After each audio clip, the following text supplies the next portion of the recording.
Ugh. Oh man, I know what you guys are thinking. You guys are thinking, Jay, what's taking so long? Well, unless you're new to my channel, then you're probably thinking, RamDragon, what's taking so long? Over 20 minutes late today. Started an hour early yesterday, 20 minutes late today. Nobody knows what's going on.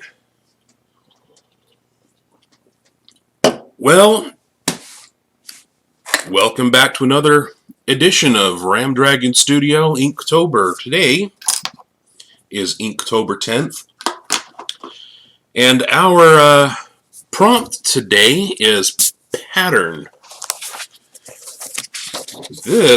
I can't think of an illustration I can do that would fit the pattern. But that's okay, because I think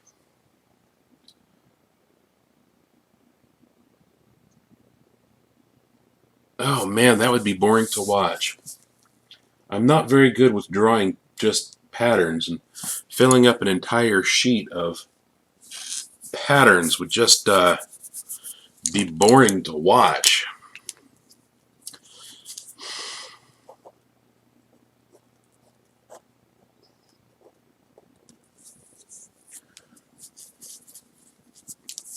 I mean, I can do a pattern like a. I used to draw this one a lot. This is a pattern I used to fill in background space when I was doing some comic book work as a high schooler, and it really only works as a good filler for knowing what you're doing. It doesn't really work as a to fool anyone into thinking you know what you're doing. It's just a good way to waste time while you try to figure out what it is you're actually doing. And all I'm doing is randomly changing the direction of the lines. It gives a good shadow background feel.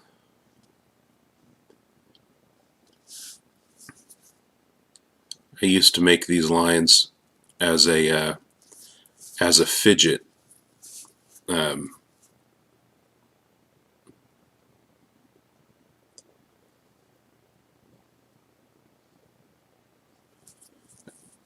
When I had to wait in waiting rooms or something like that, I would fill up entire pages with this type of just pattern.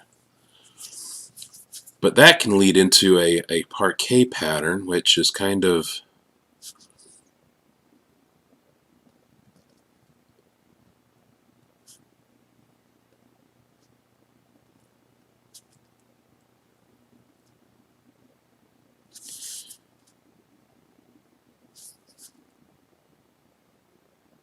and as you build that one up, you end up with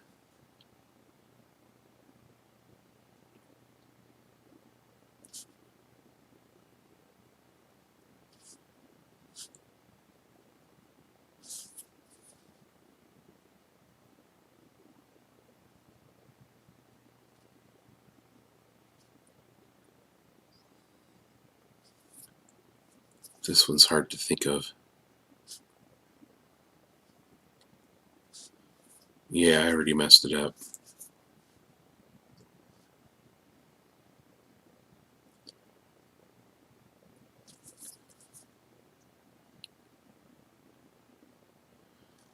There we go. So you end up with this kind of staggered look.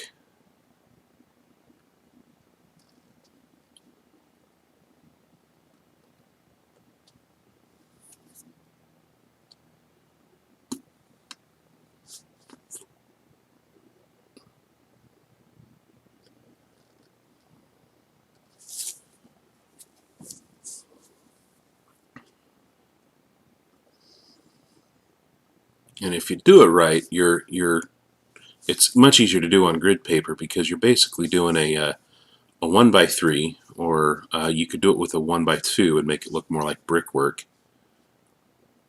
But that's basically it.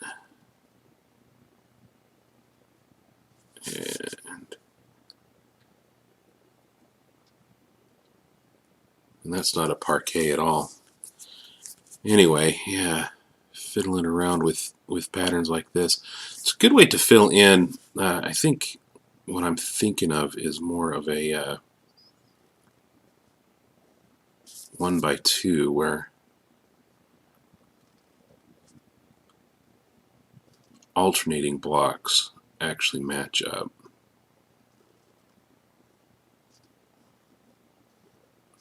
And then if this were a checkerboard, this would be the red squares. Would all go the other way.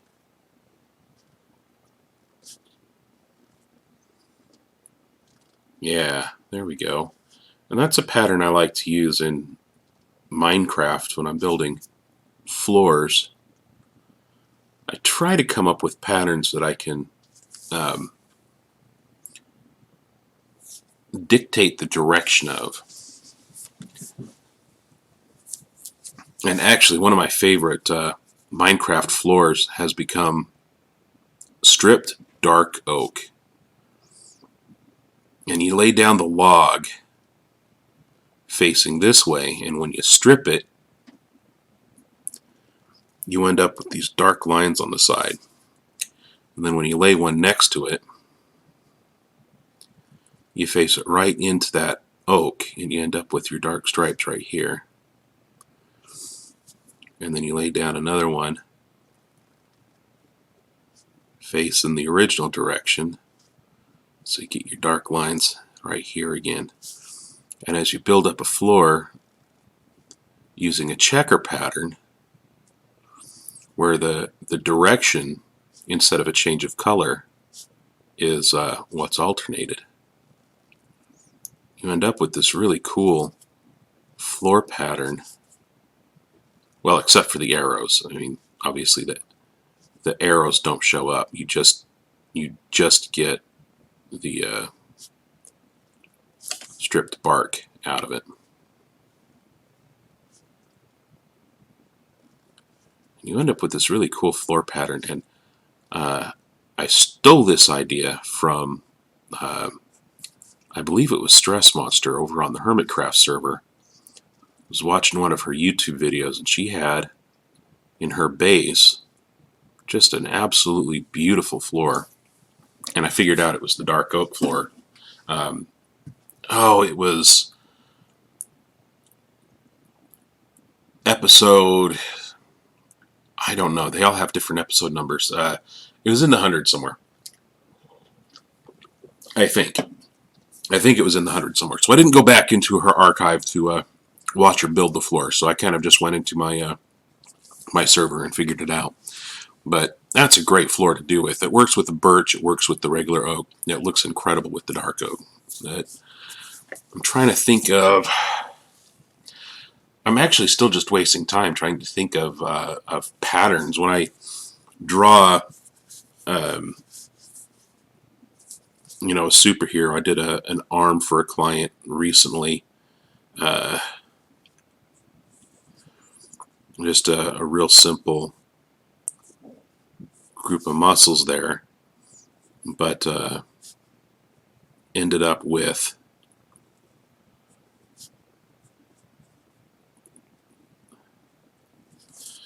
you got to think of what, when you're building muscles like this, you got to think of what parts tuck in front of other parts. And I always get this fold backwards. But yeah, bicep goes in front of forearms, elbow protrudes, this kind of wraps around. Sometimes you can see another bumpy piece here, but that's really not often visible on most muscular arms. But the pattern that you build up for shading this has to be really regular. And the reason for that is if it's not regular, it looks dirty.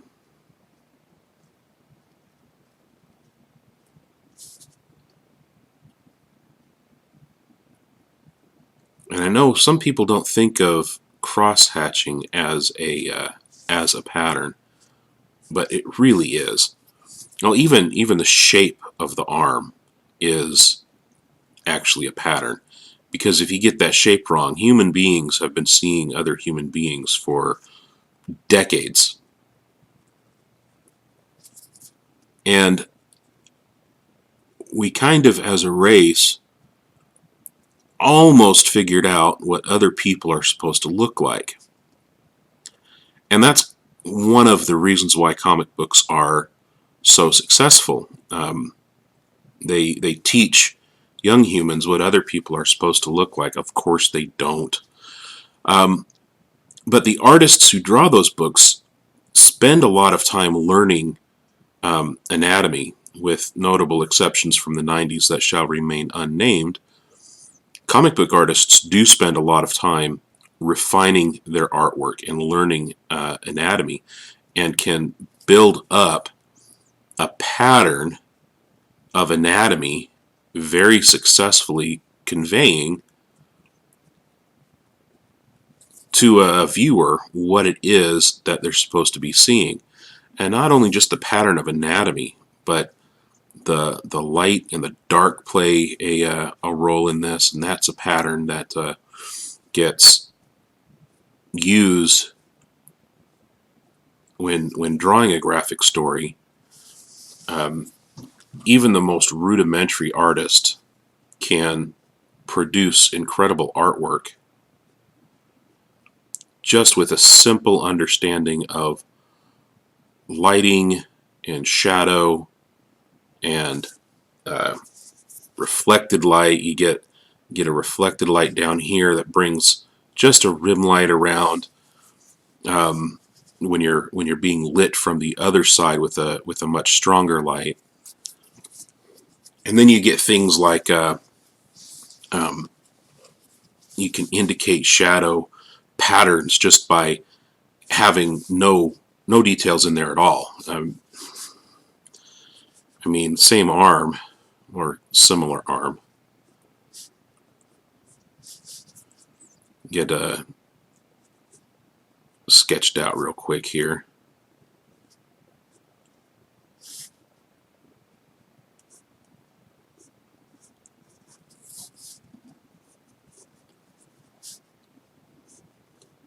You know, you could indicate the same kinds of shadow and lighting just by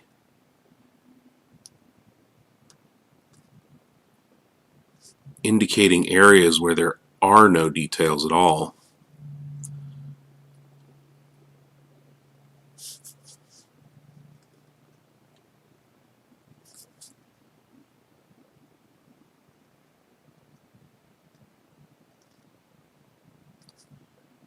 And I'm not very good at this this style.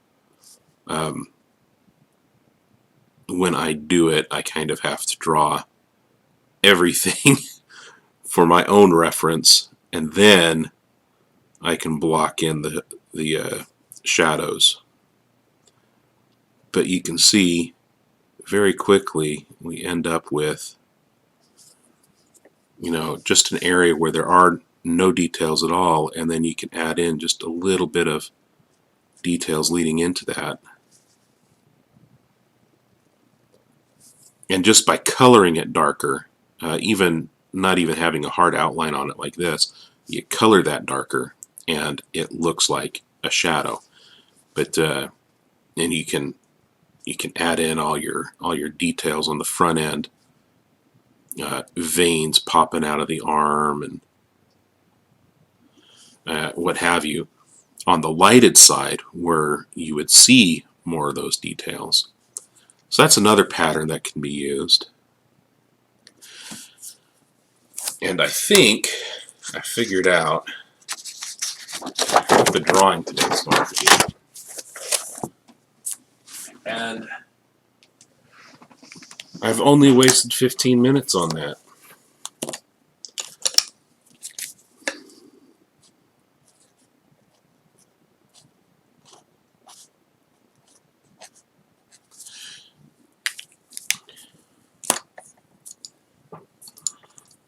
And of all the things that I like drawing, I have not... Whoops, let me whack my camera.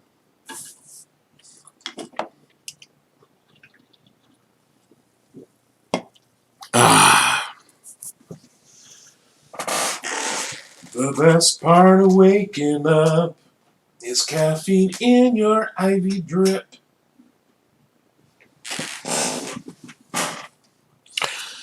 Okay.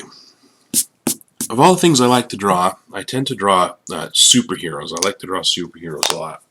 And I don't really spend enough time drawing superheroes. As I mentioned the other day, I don't particularly do well with cityscapes or technology. I haven't drawn them enough to build up a large amount of confidence with my ability to draw them. But what I do draw are superheroes. And one of my superheroes that I came up with years and years and years ago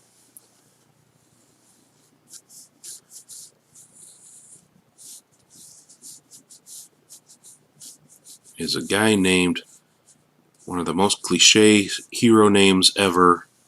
His name is Victor.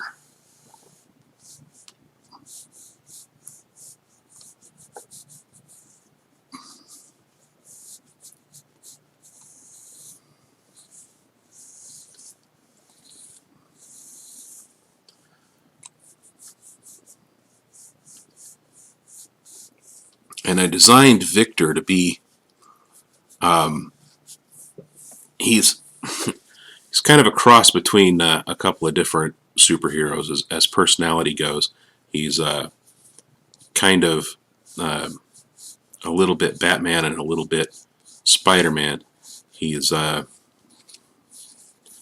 he thinks he should be a brooding hero, but he can't help but snark on occasion.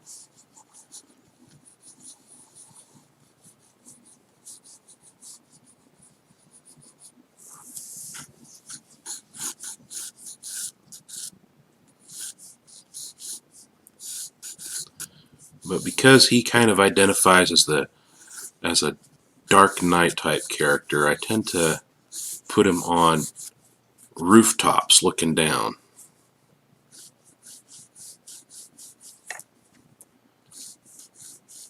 And where I grew up,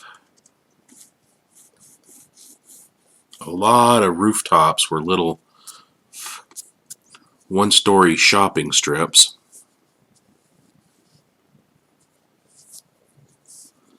So I tend to put him on little rural, small-town, one-story mom-and-pop stores.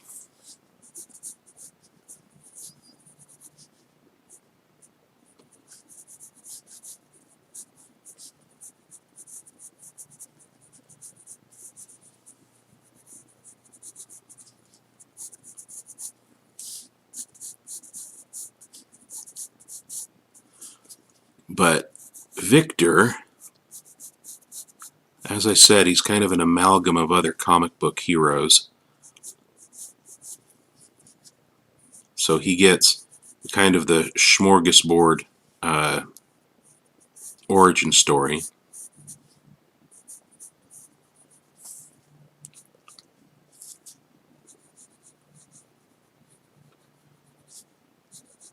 But I never really liked the idea of superpowers for superheroes.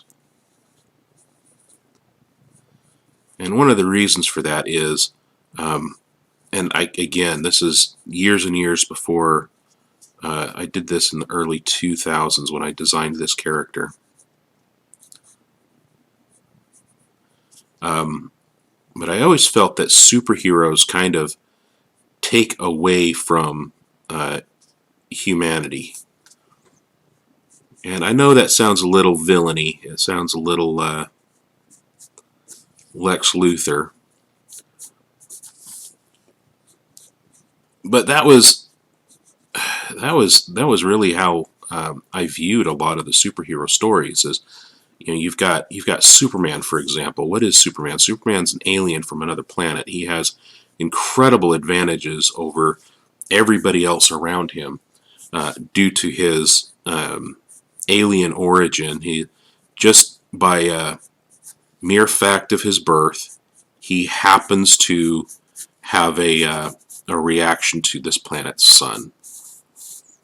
And because of that, he's superior. He's better than everyone in some fundamental way that can't be duplicated by human beings.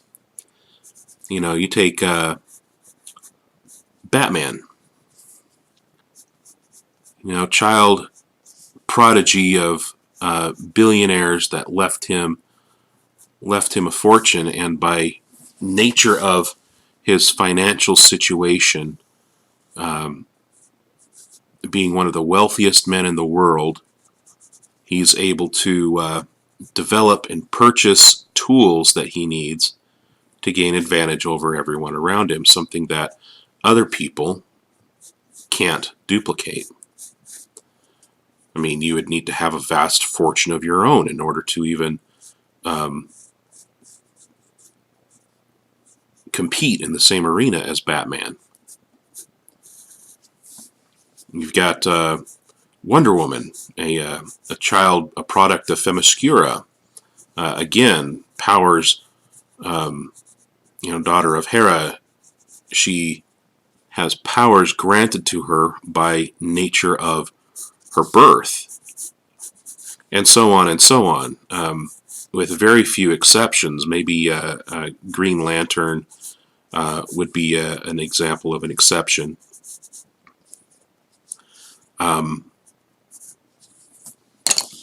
This is a muscle that's difficult to draw from this angle. But yeah, with very few exceptions, there are not a lot of notable heroes that exist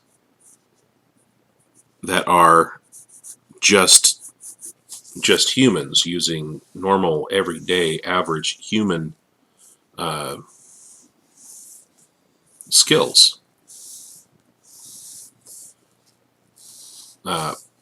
Punisher is an example of one, and he's not really a hero. He's more of an anti-hero.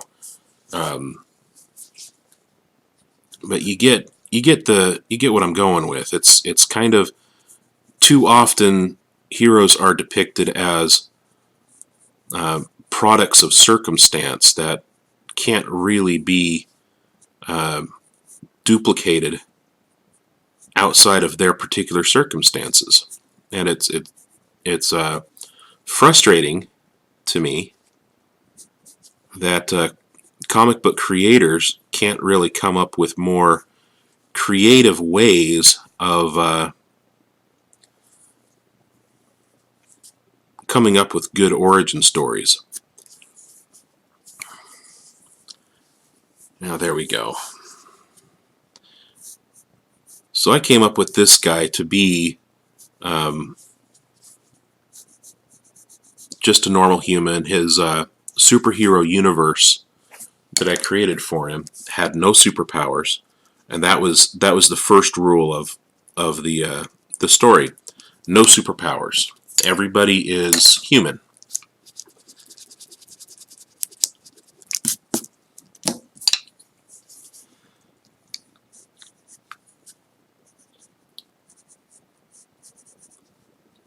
Pockets go this way. What am I doing?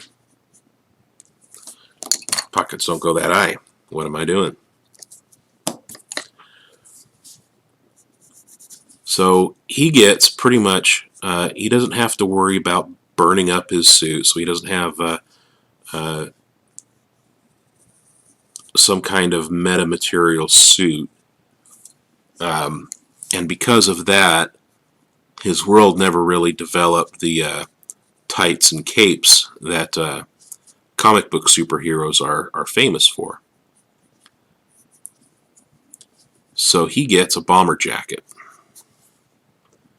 There we go. And his bomber jacket has these weird kind of panels on the side. And I designed this based on a bomber jacket. At the time I was working at a Leather Limited. And I based this off of a bomber jacket that was on our shelf. So it was a real thing. I think it went like that. Yeah. Like I said, this was in the early 2000s, so I'm going off of some decades old memories here. There we go. But it had the seam all the way around the shoulder. Then it had this kind of scalloped pattern sewn into it.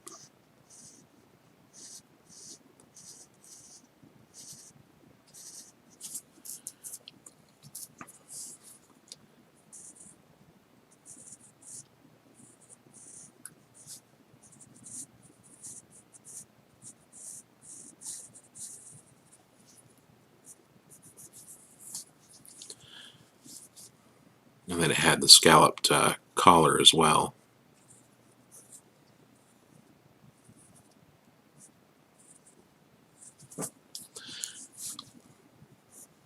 And I know you guys are at this point, you're going, Jay, or Ram, probably. Today's drawing is supposed to be about patterns. Why are you drawing superheroes for? Well, very simply, the organization that Victor worked for, the superhero group that he worked with, had a uniform, and a uniform is a pattern, and superhero uniforms always have a pattern. So, superheroes are patterns. Let me get a different tool.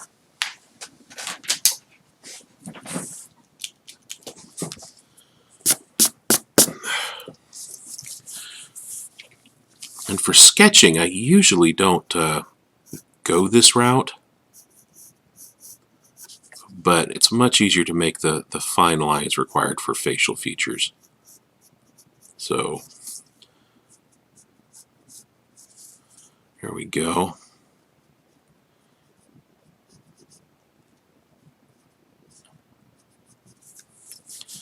The nose out there.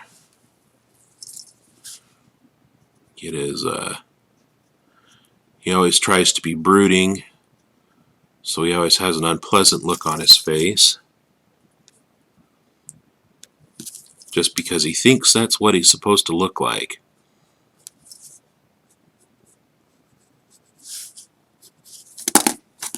And I think I went a little too mad scientist on his dome there.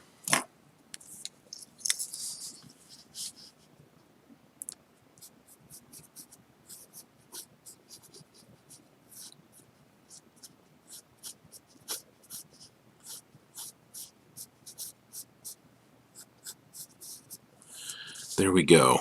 And the pattern of uniform that his group had was a type of mask. And the mask was the uniform.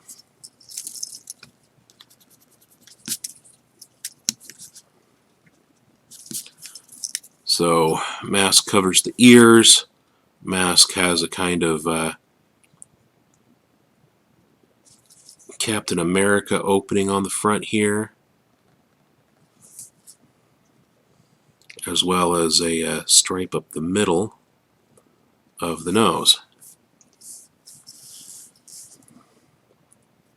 And then a band around the head area here.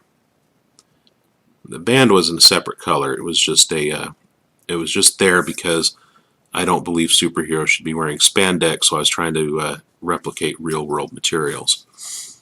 And the other thing that Victor gets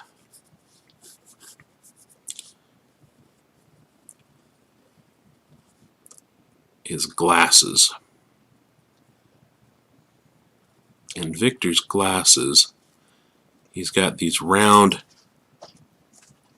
Elton John style glasses that he wears that always obscure his eyes, and I thought that was funny at the time, and I didn't realize how absolutely, utterly cliche it was. But because the mask is open at the top, he also gets to have hair.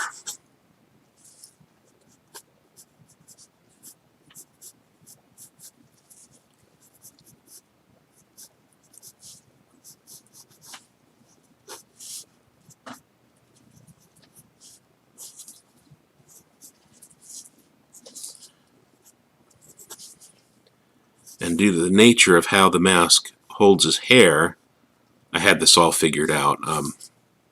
Embarrassing story, I actually built this mask and designed this character to have my hairstyle at the time. And cat's going crazy with something. Hola, gato. What's going on, dude? Okay, he changed his mind. He's going back to what he was doing before. But I actually built this mask and spent time in front of a mirror looking at how it made my hair change.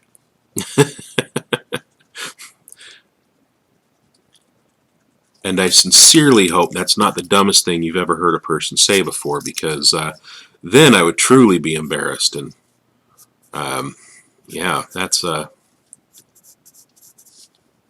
not the goal here.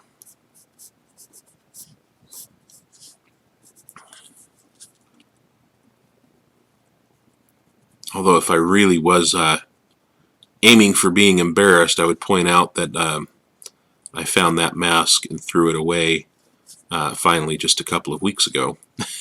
It was still sitting in the bottom of a box that I hadn't peeked in for years. So there we go. There's a pseudo pattern, kind of a pattern for a superhero. Where are we on time? Half an hour. Plenty of time for inking.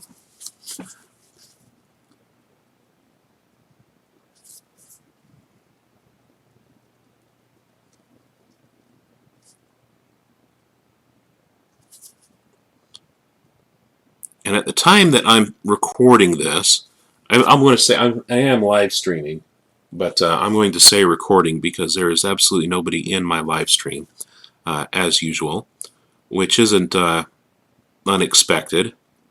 But at the time of recording this, I haven't posted October 9th yet. And the reason for that is because there was an internet hiccup last night. I wasn't able to get it diagnosed and repaired before midnight, and I'm an old man, so I go to bed at midnight. And if I don't, I'm cranky at my Wheaties in the morning.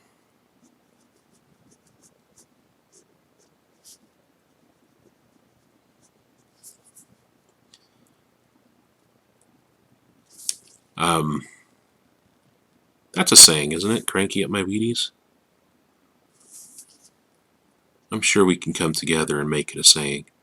So anyway, yeah, I spent too much time last night trying to figure out what was wrong with my internet connection, was unable to solve the issue, and went to bed with a rendered video that wasn't posted to YouTube yet. So if you're watching this October 10th drawing before the October 9th drawing, I apologize. I should be able to get it October 9th up within an hour of this recording. Not that that's going to matter to anybody, because you probably won't see this recording until later this afternoon when I finally get it edited and rendered. And really the only editing I'm doing to these is I'm cutting off my starting soon and ending placards and putting in my YouTube closing plate that I made for the channel. So again, I should have this up this afternoon.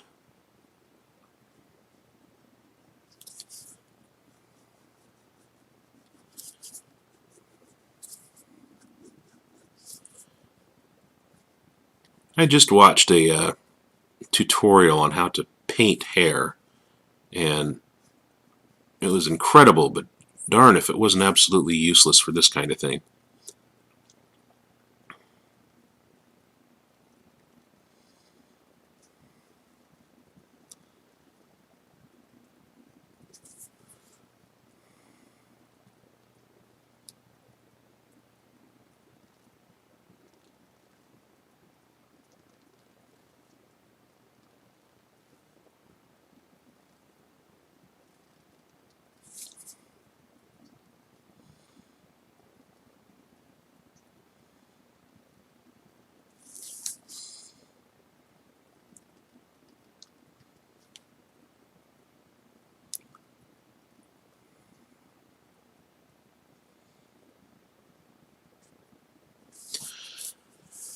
There we go. These scallops were one of the reasons I stopped drawing this character. I did have a webcomic that I updated regularly back in the early 2000s, around 2005, I think, based on this character. And as I said, the first rule of his universe was no superpowers. So trying to make a Batman-like story with no superpowers was kind of a little bit beyond my writing capabilities. So it got kind of boring really quick. I mean, what's left once you take fantastical physics out of it, and you're left with a guy that dresses up in clown makeup and a guy that dresses up like a Arctic bird.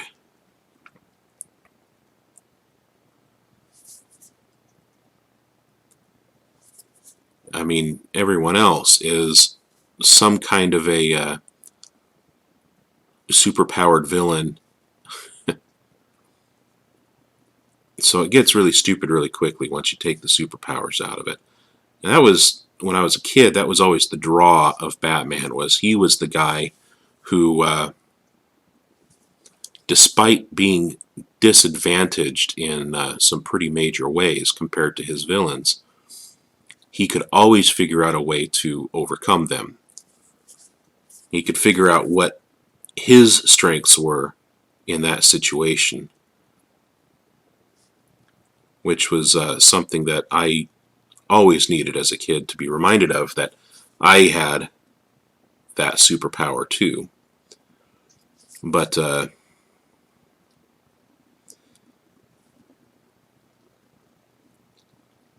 never successfully retained that lesson. So Victor, one of his pieces of uniform is that he's always wearing jeans. And like I said, I never believed in a superhero world of capes and spandex. Masks make sense. Capes and spandex, not so much. But what appealed to me back in the early 90s, when I was really getting into comic books, is they were starting to go away from the spandex look for a lot of the new superheroes and going into something a lot more tactical. And everybody had their super tactical character design of some superhero or another. And Image was a big violator of that that trend. I mean, could you possibly put more pockets on a uniform? And then Jim Lee came in, and he kind of went the opposite way. Everybody had the skin tight, super skin tight skin suit, ultra spandexy. And 14-year-old me was found that costume element very appealing for obvious reasons. 14-year-old me was very attracted to comics for pretty much that reason, but quickly started being overruled by artist me, and I think I bought more comic books just because I like the art in them than because of the stories. I don't think I followed any stories very regularly, with the exception of Wolverine. I did follow Wolverine stories. It was right around the time that Wolverine lost his adamantium. It was the Fatal Attractions arc. And Professor X had realized that the only way to prevent an upcoming war between mutants that would inevitably bring humans into the battle and vilify humans forever was to get around Eric Lenscher and preemptively strike him at his home. And so they went up to the meteor where the geosynchronous asteroid where Magneto lived with his Brotherhood, which at the time included Colossus.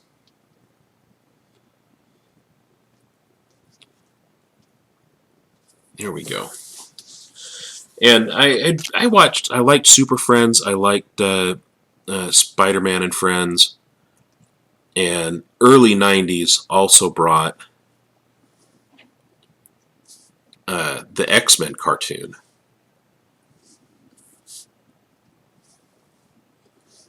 Which was a one-off on, I think it was a one-off on Super Mario Brothers Super Show. And I could have that wrong. But yeah, Super Mario Brothers Super Show had regular spots with oh, it could have been a completely different show. I can't even remember what it was on.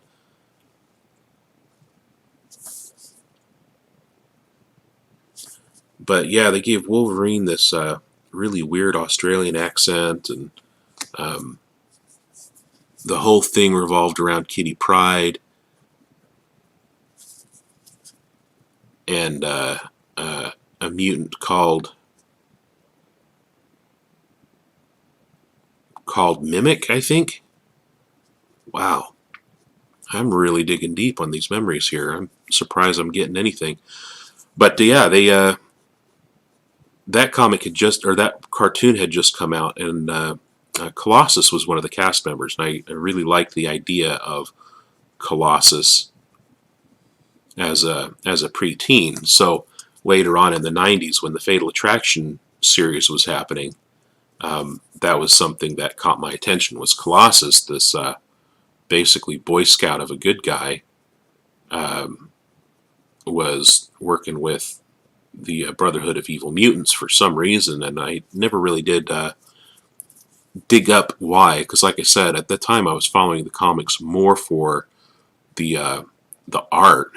I was following some stories pretty closely, but I was never really into going into archive digs.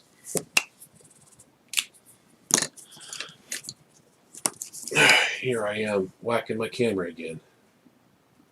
Sorry about that. I need to find a better way to anchor that to my desk.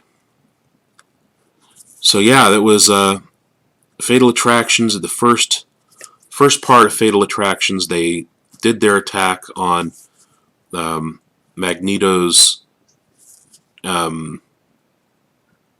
asteroid.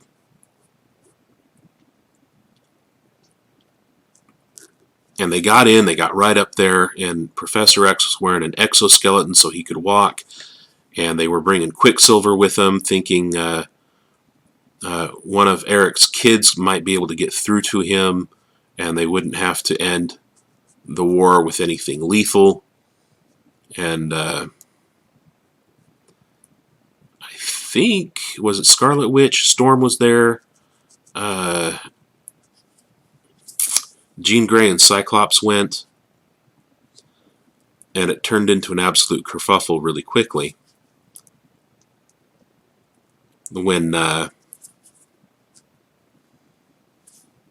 Quicksilver tried to pull something, and I can't remember what it was, because the detail that stuck out the most was Wolverine got ticked off, as Wolverine is prone to do, and went and attacked Magneto directly. And of course, Magneto, being the master of magnetism, knew Wolverine was there the whole time, and he had a response ready for him, and he ripped the adamantium right off of Wolverine's bones.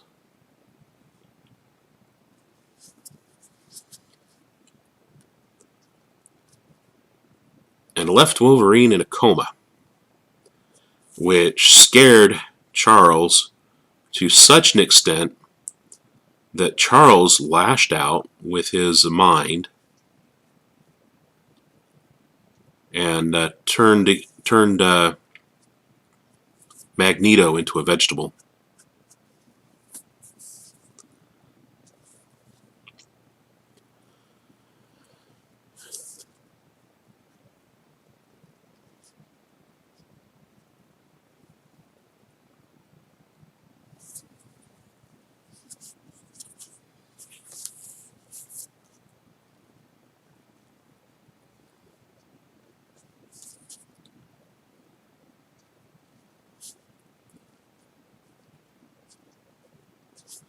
There you go.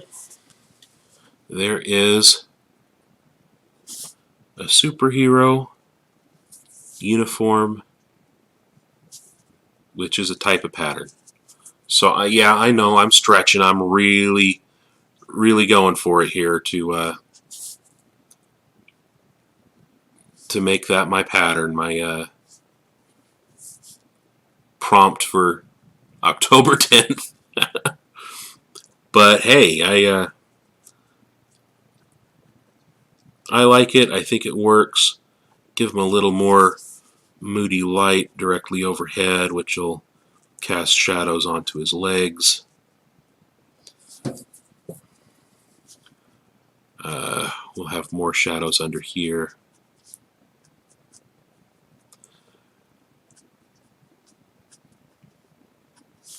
But like I was saying, at the time, it went from, with Fatal Attractions, Marvel started going into a more street clothes looking character design for some of their newer things. And Wolverine particularly had elements of his classic black and yellow costume, but mixed with other things, because his costume was wearing out. He couldn't be the Wolverine anymore. It was getting too much for him to control his berserker rages. So he kind of withdrew from humanity, and as a result, he didn't have access to regular clothes a lot of times. Well, regular X-Men clothes anyway. So that really attracted me. As an artist, I found that to be appealing, having normal clothes for superheroes. That was very unusual, and I thought much more fitting. A vigilante who's deciding that it's their job to take up the mantle of judgment of justice probably wouldn't spend much more time than hiding their identity to get out there and clean up the streets. So a costume always seemed like a very ridiculous idea to me.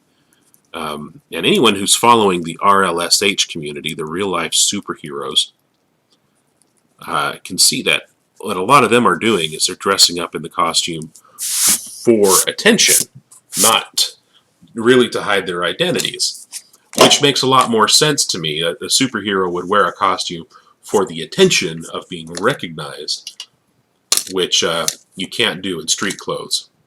So I thought this was a much more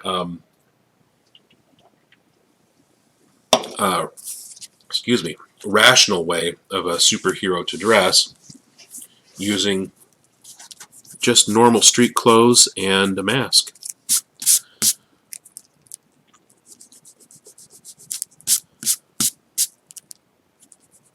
And I did have a little bit of spandex in it. The sidekick for this character was a gymnast who took up fighting, MMA fighting, but was a very, very good gymnast. So she could get around town with swinging off of lampposts while Victor had to climb down ropes the normal way, not the superhero way. Climb down ropes and use grappling hooks to get up buildings and run city blocks, where his sidekick was swinging from lampposts and running across rooftops and doing a lot more parkour. And I was doing a lot of research into parkour to figure out how she would get around town, and it was very ridiculous at the time, but it looked good. And her costume was a spandex based off of a wrestler's uniform. So here we are. I'm going to call this one a close for October 10th. The superhero uniform pattern was my answer to the prompt of the day, which is pattern. Thank you for joining me, and I'll see you again tomorrow.